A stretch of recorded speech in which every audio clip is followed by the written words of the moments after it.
Welcome back to my YouTube channel guys. कैसे हैं आप सभी लोग? उम्मीद करती हूँ अच्छे और खैरियत से होंगे गाइस। आज हम करने जा रहे हैं अफगानी सलवार की ड्राफ्टिंग, थ्योरी और कट, इसी में सीखेंगे।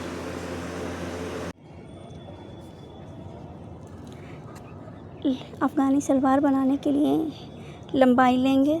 लंबाई मैंने इसमें लिखना भूल गई थी। लंबाई मेरी 36 है। हिप 32। क्रॉच एरिया निकालने के लिए हिप का तीसरा +1 करेंगे। बेल्ट की लंबाई मैंने 3 इंच की रखी है। बेल्ट की चौड़ाई मतलब मेरी कमर 28 है, उसमें 4 प्लस किया, फिर उसका हाफ लेंगे। मोहरी हमारी 14 है, 14 का आधा 7 और 7 में 4 प्लस करेंगे चुन्नट के लिए। सलवार को बनाने के लिए 2.25 मीटर कपड़ा लगता है। कपड़े को लंबाई में 2 फोल्ड में रखा जाता है और उसके बाद चौड़ाई की तरफ से उसको 2 फोल्ड और कर लिया जाता है।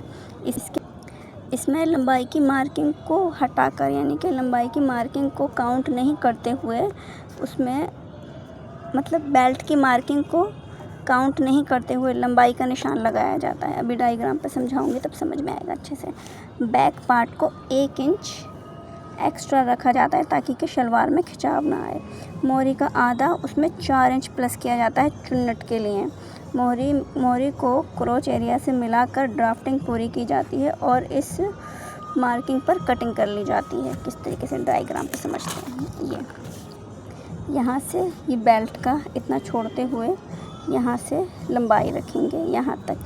ये मैंने 1 इंच एक्स्ट्रा इसलिए लिया है, आधा इंच सिलाई में दबेगा और आधा इंच इसमें इलास्टिक पड़ेगी पतली वाली, ताकि कि चुन्नट बनेगी इस तरीके से। ये यहाँ से लंबाई, यहाँ से मोहरी 1 इंच एक्स्ट्रा। फिर ये जो क्रॉच एरिया है हिप का, बेल्ट का छोड़ते हुए, बेल्ट का छोड़कर नापेंगे हिप का तीसरा +1। यहाँ से 2 इंच एक्स्ट्रा लिया है मैंने।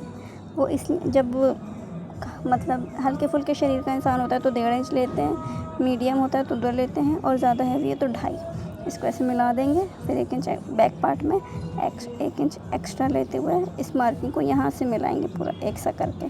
फिर इसी मार्किंग पे ऐसे करके कटिंग कर लेंगे। बेल्ट हटाते हुए पहले बेल्ट को हटाएंगे, फिर इसकी कटिंग करेंगे ऐसे करके। फिर कटिंग करने के बाद सबसे पहले फ्रंट पार्ट निकालेंगे, फिर फ्रंट पार्ट को ही बैक पार्ट पे रखकर कटिंग करेंगे। ये हमने कपड़ा लिया है, मान लीजिए पेपर पे समझा रही हूँ मैं।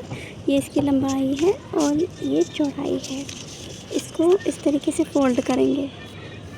ये 2 फोल्ड में हो गया और इसको एक और फोल्ड करेंगे चौड़ाई की तरफ से इस तरीके से। अब इसकी मार्किंग करेंगे। मार्किंग करने के बाद सिर्फ पीछे का ये बेल्ट निकालने के बाद ऊपर से बेल्ट की कटिंग कर देंगे। फिर इसको इस तरीके से 1 इंच एक्स्ट्रा लेंगे अलग करने के बाद। पहले फ्रंट की कटिंग करके निकाल देंगे, फिर बैक की करेंगे। ये इस तरीके से 1 इंच एक्स्ट्रा लेते हुए अब इसी मार्किंग पर कटिंग कर देंगे बैक वाले पार्ट की। वीडियो आपको पसंद आए तो लाइक करें, सब्सक्राइब करें। इस तरीके से हमारे सभी पार्ट रेडी हो जाएंगे।